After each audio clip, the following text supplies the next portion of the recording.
কনকনে শীতের রাত, ডিসেম্বরের শেষ। আমরা তিন বন্ধু বেড়াতে গিয়েছিলাম আমাদের গ্রামের বাড়িতে, বরিশালে। আমরা বেড়াতে গিয়ে ভালোই মজা করলাম, আনন্দ করলাম।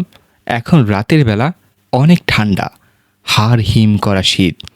তখন আমরা চিন্তা করলাম যে যাই, বিলে মাছ ধরা যেতে পারে।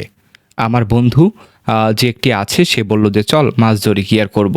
মাছ ধরে আমরা নদীর পাড়ে বারবিকিউ করব।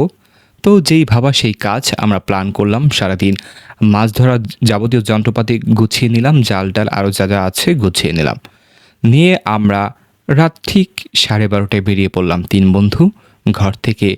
বাসা থেকে প্রায় 3 কিলোমিটার দূর, খুব বেশি দূরও না আবার কাছেও না। গ্রামের রাস্তার জন্য এটি কিন্তু অনেক দূর রাতের বেলা।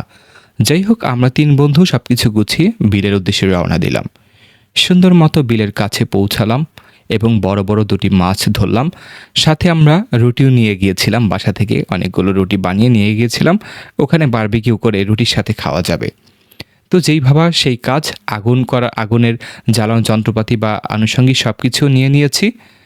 এরপরে যে কাজটি করেছি, আমরা মাছটি ধরলাম, ধরে সেখানেই বারবিকিউ করলাম। দুটি মাছ বারবিকিউ করেছি, আরেকটি রেখে দিয়েছি, বাসায় গিয়ে রান্না করে খাবো, মাকে দিব সেজন্য। তারপর বারবিকিউ করলাম, সব কিছুই খেলাম, শান্তি মতো সুন্দর মতো খাওয়া দাওয়া করলাম। সেখানে কোনো সমস্যা হলো না। আসার পথে আমরা তিন বন্ধু হেঁটে আসছি। আস্তে আস্তে হাঁটতে হাঁটতে হাঁটতে হাঁটতে যখন আসছি, হঠাৎ করে এক বন্ধুর প্রাকৃতিক ডাকের জন্য একটু পাশে গেল। পাশে গেলে প্রাকৃতিক কাজ সারার জন্য গেল। তখন আমরা দুই বন্ধু দাঁড়িয়ে আছি, তার জন্য অপেক্ষা করছি।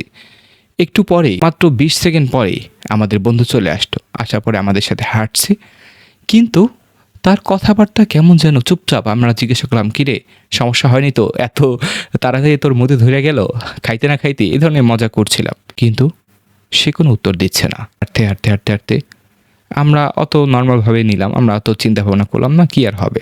হাঁটতে হাঁটতে হাঁটতে তখন হঠাৎ খটকা লাগলো আমাদের দুই বন্ধুর। পিছনে তাকিয়ে দেখি যে সে নেই।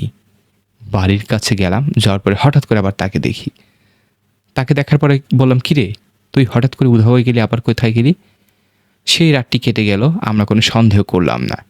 কিন্তু পরের দিন সকালে গিয়ে দেখি আমাদের বন্ধু যেখানে প্রাকৃতিক কাজ সারতে গিয়েছিল, সেখানে সে অজ্ঞান হয়ে পড়ে আছে। তখন তাকে সুস্থ করার পর সে বলল, আমি এখানে প্রস্রাব করতে গিয়েছিলাম, তখন দেখি একটি অদ্ভুত চেহারা, চোখে মুখে কোনো মাংস নেই, কঙ্কাল আমার দিকে তাকিয়ে আছে। বলল যে তোর বন্ধুদেরকে মাছ দিতে বল। আমি বললাম কোনোভাবেই দেবে না। তারপর সে আমাকে ধাক্কা মেরে ফেলে এখানে চলে গেল তোদের সাথে।